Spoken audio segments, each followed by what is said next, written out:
Hi hello friends, ಎಲ್ಲರಿಗೂ ನಮಸ್ಕಾರ. Welcome back to my channel. ಇಷ್ಟವಿಲ್ಲದ ಮದುವೆ ಭಾಗ 28. ಗಂಗಾಧರ್ ಹೇಳಿಗೆ ಅವನ ರೆಸಾರ್ಟ್ ಬಗ್ಗೆ ಹೆಂಡತಿ, ಮಕ್ಕಳು ಹಾಗೂ ತನ್ನ ಗೆಳೆಯರೆಲ್ಲ ಹೊಗಳುವುದನ್ನು ಕೇಳಿದ ದಿನೇಶನಿಗೆ ಅವನ ಮೇಲೆ ಇನ್ನಷ್ಟು ದ್ವೇಷ ಹೆಚ್ಚಿತ್ತು. ಒಂದೊಮ್ಮೆ ತನ್ನ ಮುಂದೆ ಬಿಕಾರಿಯಾಗಿದ್ದವನು ಈಗ ಆಕಾಶದೆತ್ತರಕ್ಕೆ ಬೆಳೆದು ನಿಂತದ್ದು ಅವನಿಂದ ಸಹಿಸಲಾಗುತ್ತಿರಲಿಲ್ಲ. ತಂಗಿ ರೆಸಾರ್ಟ್ ಜೊತೆ ಗೃಹ ಪ್ರವೇಶಕ್ಕೆ ಅವನನ್ನು ಕರೆದಿದ್ದರೂ ಏನೋ ಕಾರಣ ಕೊಟ್ಟು ಹೆಂಡತಿ ಮಕ್ಕಳನ್ನು ಮಾತ್ರ ಕಳುಹಿಸಿದ್ದ. ಅದೊಂದು ದಿನ ತನ್ನ ರೆಸಾರ್ಟಿಗೆ ಬಂದಿದ್ದ ಗೆಸ್ಟ್ ಒಬ್ಬ ಅಲ್ಲಿನ ಸರ್ವಿಸ್ ಬಗ್ಗೆ ಕೆಟ್ಟದಾಗಿ ಬೈದು, ಒಮ್ಮೆ ಗಿರಿಧಾಮದ ವ್ಯವಸ್ಥೆಯನ್ನು ನೋಡಿಕೊಂಡು ಬನ್ನಿ ಎಂದಿದ್ದ ಕಾರಣ ದಿನೇಶನಿಗೆ ಗಂಗಾಧರ್ ಮೇಲೆ ಇಷ್ಟು ದಿನವಿದ್ದ ಕೋಪ ದ್ವೇಷವಾಗಿ ಭುಗಿಲೆದ್ದಿತ್ತು. ಅಂದಿನಿಂದ ಗಂಗಾಧರನನ್ನು ಮಟ್ಟ ಹಾಕುವ ಬಗ್ಗೆ ದಿನಗಣನೆ ಮಾಡುತ್ತಿದ್ದವನಿಗೆ ದಿನಕರ್ ಒಂದು ಅವಕಾಶವನ್ನು ಒದಗಿಸಿಕೊಟ್ಟಿದ್ದರು. ಮೈಸೂರಿನಲ್ಲಿದ್ದ ತಮ್ಮದೇ ಒಂದು ರೆಸಾರ್ಟ್ ವ್ಯವಹಾರ ದಿನದಿಂದ ದಿನಕ್ಕೆ ನೆಲಕಚ್ಚತೊಡಗಿದಾಗ ಅದನ್ನು ಸೇಲ್ ಮಾಡುವುದರ ಬಗ್ಗೆ ದಿನಕರ್ ಮಕ್ಕಳಿಬ್ಬರ ಬಳಿ ಹೇಳಿದ್ದರು. ಈ ವಿಷಯ ಗಂಗಾಧರನಿಗೂ ತಿಳಿದು ಅವನ ಗೆಳೆಯರ ಬಳಗದಲ್ಲಿ ಹೇಳಿದಾಗ ಗೆಳೆಯ ಸುಭಾಷ್ ಆ ರೆಸಾರ್ಟನ್ನು ನೋಡಿ ಅದನ್ನು ತೆಗೆದುಕೊಳ್ಳಲು ಆಸಕ್ತಿ ತೋರಿಸಿದ್ದರು. ಅದರಂತೆ ಸೇಲ್ ಡಾಕ್ಯುಮೆಂಟ್ಸ್ ಎಲ್ಲ ತಯಾರು ಮಾಡಿದ ದಿನಕರ್ ಗಂಗಾಧರ್ ಜೊತೆ ಅವನ ಗೆಳೆಯನನ್ನು ಬೆಂಗಳೂರಿನಲ್ಲಿರುವ ತಮ್ಮ ರೆಸಾರ್ಟ್ ಒಂದಕ್ಕೆ ಕರೆದಿದ್ದರು. ದಿನಕರ್ ಮಾತಿನಂತೆ ಆಗಮಿಸಿದ ಗಂಗಾಧರ್ ಅಲ್ಲಿರುವ ದಿನೇಶನನ್ನು ನೋಡಿ ಸಹಜವಾಗಿ ಮಾತನಾಡಿಸಿದರೂ ಅವನಿಂದ ಏನು ಪ್ರತಿಕ್ರಿಯೆ ಬಂದಿರಲಿಲ್ಲ. ಅದರ ಬಗ್ಗೆ ತಲೆಕೆಡಿಸಿಕೊಳ್ಳದ ಗಂಗಾಧರ್ ದಾಮೋದರ್ ಜೊತೆ ನಗುತ್ತಾ ಮಾತನಾಡುತ್ತಿದ್ದನು. ಆಗ ಡಾಕ್ಯುಮೆಂಟ್ಸ್ ನೋಡುತ್ತಿದ್ದ ಸುಭಾಷ್ ರೆಸಾರ್ಟ್ ಬೆಲೆ ಸ್ವಲ್ಪ ಕಡಿಮೆ ಮಾಡುವುದರ ಬಗ್ಗೆ ಮಾತೆತ್ತಿದಾಗ ದಿನೇಶ್ ಆಗುವುದೇ ಇಲ್ಲವೆಂದು ಖಡಾಖಂಡಿತವಾಗಿ ಹೇಳಿದರೆ ಅವನಿಗೆ ಗದರಿದ ದಿನಕರ್ ಅಷ್ಟೆಲ್ಲ ಕಡಿಮೆ ಮಾಡಲಾಗುವುದಿಲ್ಲವೆಂದು ರೆಸಾರ್ಟ್ ಫೈನಲ್ ಡೇಟ್ 5.5 ಕೋಟಿ ಎಂದಿದ್ದರು. ಸುಭಾಷ್ 4.5 ಕೋಟಿಗಿಂತ ಜಾಸ್ತಿ ಕೊಡಲಾಗುವುದಿಲ್ಲವೆಂದು ಹಠ ಹಿಡಿದು ಕುಳಿತಾಗ ದಿನೇಶ್ ತಾಳ್ಮೆ ಕಳೆದುಕೊಂಡು, ಮಿಸ್ಟರ್, ರೆಸಾರ್ಟ್ ಸೇಲ್ ಮಾಡುವಾಗ ರೇಟ್ ಹೇಳಿದ್ದೇವಲ್ಲ, ಪುನಃ ಈಗ ಇಲ್ಲಿ ಬಂದು ಚೌಕಾಸಿ ಮಾಡಲು ಇದೇನು ತರಕಾರಿ ಅಂಗಡಿಯಾ? ನೀವು ಕೇಳೋ ರೇಟಲ್ಲಿ ನಾವು ರೆಸಾರ್ಟ್ ಸೇಲ್ ಮಾಡೋಲ್ಲ ಎಂದು ಕಡ್ಡಿ ಮುರಿದಂತೆ ಹೇಳಿದರೆ, ಬಾವ 5 ಕೋಟಿಗೆ ಫೈನಲ್ ಮಾಡಿಬಿಡಿ, 5.5 ತುಂಬ ಜಾಸ್ತಿ ಆಯಿತು ಎಂದ ಗಂಗಾಧರನತ್ತ ಕೆಂಗಣ್ಣು ಬಿಟ್ಟು, ಯಾವನೋ ನಿನ್ನ ಬಾವ, ಇನ್ನೊಮ್ಮೆ ಬಾವ ಗೀವ ಅಂದರೆ ಸಾಯಿಸಿ ಬಿಡ್ತೀನಿ. ಹೌದು, ರೆಸಾರ್ಟ್ ನೀನು ಹೇಳಿದ ಬೆಲೆಗೆ ಮಾರಲು ನಿನ್ನ ಹಾಗೆ ಬೇರೆಯವರಿಂದ ಭಿಕ್ಷೆ ಪಡೆದು ಈ ರೆಸಾರ್ಟ್ ಕಟ್ಟಿಲ್ಲ. ಅಪ್ಪನ ಸ್ವಂತ ಪರಿಶ್ರಮದ ಹಣ ಇದು. ನೋಡು, ಹೆಚ್ಚು ಕಡಿಮೆ ಏನಿಲ್ಲ, ಫೈನಲ್ ರೇಟ್ ಅಪ್ಪ ಹೇಳಿದ್ದಾರೆ, ಅದೇ ಫೈನಲ್ ಎಂದವನ ಹೆಸರನ್ನು ಹೇಳಿ ಚೀರಿದ ದಿನಕರ್, ಬಿಸ್ನೆಸ್ ವಿಷಯ ಮಾತನಾಡುವಾಗ ನಿಂದೇನೋ ಗೋಳು, ಅಪ್ಪ ಅನ್ನಿಸ್ಕೊಂಡೋನು ನಾನು ಇದ್ದೀನಲ್ಲ, ಬಾಯಿ ಮುಚ್ಕೊಂಡು ಇರು. ಗಂಗು, ನೀನು ಹೇಳಿದ್ದು ಸರಿಯಾಗಿದೆ, 5 ಕೋಟಿ ಫೈನಲ್ ರೇಟ್ ಎಂದರು. ಕೋಪದಲ್ಲಿ ಹಲ್ಲು ಕಡಿದ ದಿನೇಶ್, ಆಗಲ್ಲ ಅಪ್ಪ, 5.5 ಕೋಟಿ ಫಿಕ್ಸ್, ಅದಕ್ಕಿಂತ 1 ರೂಪಾಯಿ ಕೂಡ ಕಡಿಮೆ ಮಾಡೋಲ್ಲ. ನನಗೆ ಬುದ್ಧಿ ಬಂದ ದಿನದಿಂದ ನಾನು ನೋಡಿಕೊಂಡ ರೆಸಾರ್ಟ್ ಇದು. ಫರ್ನಿಚರ್ ಇಂದ ಹಿಡಿದು ಎಲ್ಲವೂ ಪರ್ಫೆಕ್ಟ್ ಆಗಿದೆ ಎಂದವನತ್ತ ಕೆಕ್ಕರಿಸಿ ನೋಡಿದ ದಿನಕರ್, ಹೌದಪ್ಪ ಹೌದು, ನೀನು ನೋಡಿಕೊಂಡಿದ್ದ ಕಾರಣಕ್ಕೆ ಈ ದಿನ ರೆಸಾರ್ಟ್ ಸೇಲ್ ಮಾಡ್ತಾ ಇರೋದು ಎಂದು ವ್ಯಂಗ್ಯವಾಗಿ ಹೇಳಿದಾಗ ದಿನೇಶನಿಗೆ ಎಲ್ಲರೆದುರು ಅವಮಾನವಾದಂತಾಗಿತ್ತು.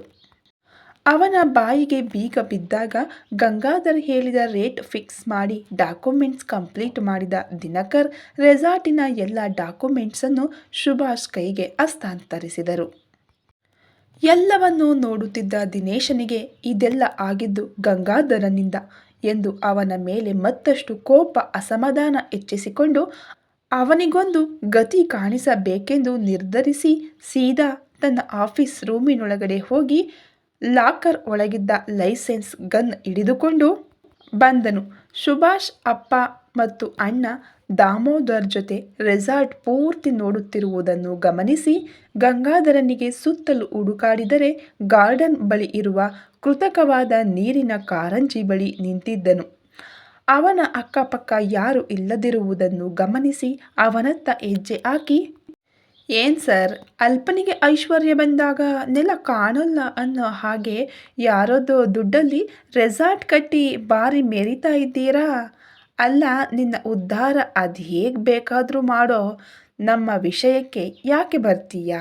ಎಂದವನತ್ತ ತಿರುಗಿದ ಗಂಗಾಧರ್, "ಈಗೇನಾಯ್ತು ಬಾವಾ? ಯಾಕೆ ನಿಮಗೆ ನನ್ನ ಮೇಲೆ ಇಷ್ಟೊಂದು ದ್ವೇಷ?" ಪ್ರತಿ ಬಾರಿ ಅವನಿಂದ ಚುಚ್ಚು ಮಾತುಗಳನ್ನು ಕೇಳಿ ಮನ ರೋಸಿ ಹೋಗಿತ್ತು. ದ್ವೇಷ ಯಾಕ? ನಮ್ಮ ಲೈಫಲ್ಲಿ ಎಲ್ಲವೂ ಚೆನ್ನಾಗಿತ್ತು. ಅದೆಲ್ಲಿಂದ ಶನಿ ಹಾಗೆ ಬಂದೆಯೋ? ನಿನ್ನಂತಹ ಬಿಕಾರಿಯನ್ನು ಅಪ್ಪ ತಲೆ ಮೇಲೆ ಕೂರಿಸಿ ಮೆರವಣಿಗೆ ಮಾಡಿದರೆ ನನ್ನ ತಂಗಿಗೆ ನಿನ್ನ ಮೇಲೆಯೇ ಪ್ರೀತಿಯಾಯಿತು. ಅಪ್ಪ ಮಗಳ ಬೆಂಬಲದಿಂದ ಅವರದ್ದೇ ಹಣ ಲಪಟಾಯಿಸಿ ನಿನ್ನದೇ ರೆಸಾರ್ಟ್ ಕಟ್ಟಿಕೊಂಡೆ. ಯಾರ್ದೋ ದುಡ್ಡು ಎಲ್ಲಮ್ಮನ ಜಾತ್ರೆ ಅನ್ನೋ ಹಾಗೆ ನನ್ನ ಅಪ್ಪನ ದುಡ್ಡಲ್ಲಿ ಕಟ್ಟಿಸಿದ ರೆಸಾರ್ಟಲ್ಲಿ ಬಾರಿ ಮೆರೀತಾ ಇದ್ದೀಯ ಎಂದವನ ಮಾತುಗಳನ್ನು ಕೇಳಲಾಗದೆ, "ಸಾಕು, ಬಾಯಿಗೆ ಬಂದ ಹಾಗೆ ಮಾತನಾಡಬೇಡಿ. ಹೌದು, ನನ್ನ ಮಾವ ಕೊಟ್ಟ ಹಣದ ಸಹಾಯದಿಂದ ರೆಸಾರ್ಟ್ ಕಟ್ಟಿದ್ದು. ಆದರೆ ಆ ಹಣವನ್ನು ನಾನು ತೆಗೆದುಕೊಂಡದ್ದು ಸಾಲವಾಗಿ. ಹಾಗೆಯೇ ತಿಂಗಳಿಗೆ ಇಷ್ಟು ಅಂತ ಮಾವನ ಅಕೌಂಟಿಗೆ ಹಣ ಹಾಕಿ ನನ್ನ ಸಾಲ ತೀರಿಸಲು ಶುರು ಮಾಡಿದ್ದೇನೆ" ಎಂದು ಇದ್ದ ವಿಷಯ ಹೇಳಿದರೆ ಗಹಗಹಿಸಿ ನಕ್ಕ ದಿನೇಶ್, "ಇದೆಲ್ಲ ನಾನು ನಂಬಬೇಕಾ? ಸಾಯ್ಲಿ, ಅದೆಲ್ಲ ನಿನ್ನ ಮಾವ ಅಳಿಯನಿಗೆ ಬಿಟ್ಟದ್ದು. ಹೌದು, ಈ ರೆಸಾರ್ಟ್ ವಿಷಯಕ್ಕೆ ಯಾಕೆ ಮೂಗು ತೂರಿಸೋಕೆ ಬಂದೆ? ಮೊದಲೇ ದಾಮಿನಿಯ ವಿಷಯದಲ್ಲಿ ನಿನ್ನ ಮೇಲೆ ಬೆಟ್ಟದಷ್ಟು ಕೋಪವಿದೆ. ನಿನ್ನಿಂದಾಗಿ ದಾಮಿನಿಯನ್ನು ಇಷ್ಟಪಟ್ಟ ನನ್ನ ಗೆಳೆಯ ನಿಮ್ಮಿಬ್ಬರ ಮದುವೆಯ ಬಗ್ಗೆ ತಿಳಿದು ನನ್ನ ಜೊತೆಗಿನ ಎಲ್ಲ ಪಾರ್ಟ್ನರ್ಶಿಪ್ಪನ್ನು ವಾಪಸ್ಸು ತೆಗೆದುಕೊಂಡು ಹೋದ. ಅದರಿಂದಾಗಿ ನನಗೆಷ್ಟು ಲಾಸ್ ಆಗಿದೆ ಗೊತ್ತಾ? ಇಂದು ಈ ರೆಸಾರ್ಟ್ ಸೇಲ್ ಮಾಡಲು ಮುಖ್ಯ ಕಾರಣ ನೀನೇ" ಎಂದು ಕೋಪದಲ್ಲಿ ಅವನ ಕಂಗಳು ಕೆಂಬಣ್ಣಕ್ಕೆ ತಿರುಗಿದವು. ಆಗಲೇ ದಿನಕರ್ ಆ ರೆಸಾರ್ಟ್ ಸೇಲ್ ಮಾಡಲು ನಿಜವಾದ ಕಾರಣವನ್ನು ತಮ್ಮಲ್ಲಿ ಹೇಳಿದ ಕಾರಣ ದಿನೇಶ್ ಮಾತಿಗೆ ನಸುನಕ್ಕ ಗಂಗಾಧರ್, "ರೆಸಾರ್ಟ್ ಸೇಲ್ ಮಾಡಿ ನೀವು ಜೈಲಿಗೆ ಹೋಗುವುದನ್ನು ಮಾವ ತಪ್ಪಿಸುವುದರ ಜೊತೆ ಸಮಾಜದಲ್ಲಿನ ಅವರ ಗೌರವ ಘನತೆ ಉಳಿಸಿಕೊಂಡರು ಎಂದು ಖುಷಿಪಡಿ ಬಾವಾ" ಎಂದನು. ವ್ಯಂಗ್ಯದ ಮಾತಿಗೆ ಕೋಪದ ಕೈಗೆ ಬುದ್ಧಿ ಕೊಟ್ಟ ದಿನೇಶ್ ಸೊಂಟಕ್ಕೆ ಸಿಕ್ಕಿಸಿದ ಗನ್ ತೆಗೆದು ಅವನ ಹಣೆಯತ್ತ ಗುರಿ ಮಾಡಿದರೆ, ಇಂತಹ ಒಂದು ನಡೆಯನ್ನು ಅವನಿಂದ ಎದುರು ನೋಡದ ಗಂಗಾಧರ್ ಆಘಾತದಲ್ಲೇ ನಿಂತಿದ್ದ.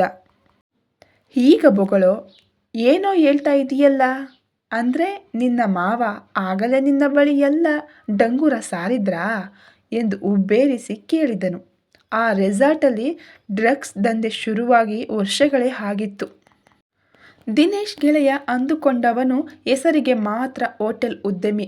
ಉಳಿದಂತೆ ಅವನೊಬ್ಬ ಬೆಂಗಳೂರಿನ ಕುಖ್ಯಾತ ಡ್ರಗ್ಸ್ ಡೀಲರ್.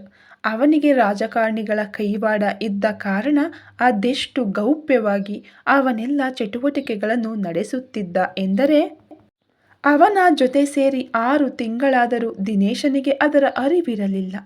ಒಂದು ದಿನ ಅವನೇ ತನ್ನ ಸಾಮ್ರಾಜ್ಯದ ಪರಿಚಯ ಮಾಡಿ, ಈ ಬಿಸಿನೆಸ್ಸಲ್ಲಿ ಹಣದ ಹೊಳೆಯೇ ಹರಿಯುತ್ತದೆ ಎಂದು ಬ್ರೈನ್ ವಾಶ್ ಮಾಡಿದ್ದ.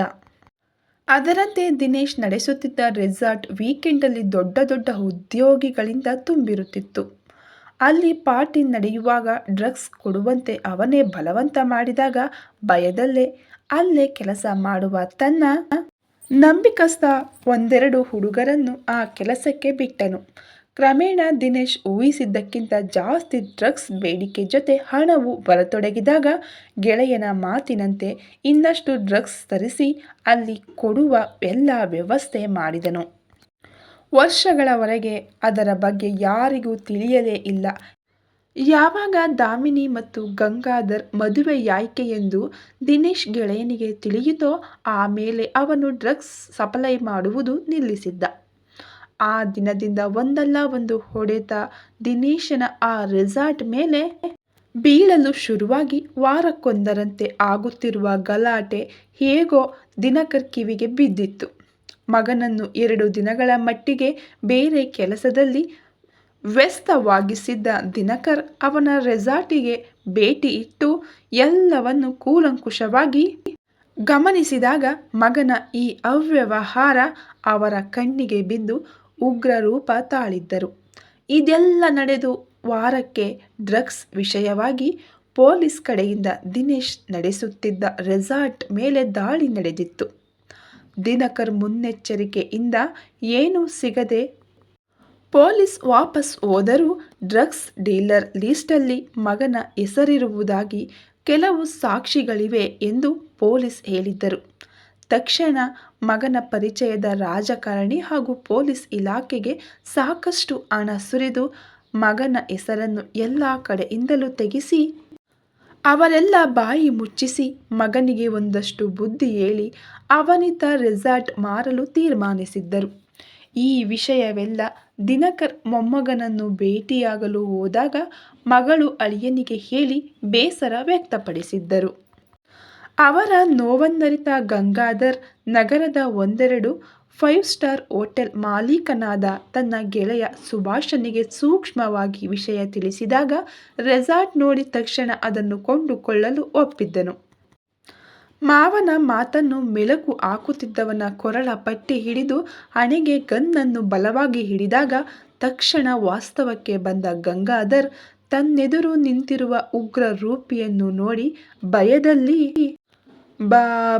ಬಾವಾ ಏನ್ ಮಾಡ್ತಾ ಇದ್ದೀರಾ ಎಂದು ಅಳುಕುತ್ತಲೇ ಕೇಳಿದರೆ, ಮೊದಲ ಬಾರಿ ನಿನ್ನ ಹೋಟೆಲ್ ಪುಡಿ ಪುಡಿ ಮಾಡೋ ಬದಲು ನಿನ್ನನ್ನೇ ಸಾಯಿಸಿದ್ದರೆ ನಾನು ಇಷ್ಟೊಂದು ಕಷ್ಟಪಡುವ ಅಗತ್ಯವೇ ಇರಲಿಲ್ಲ.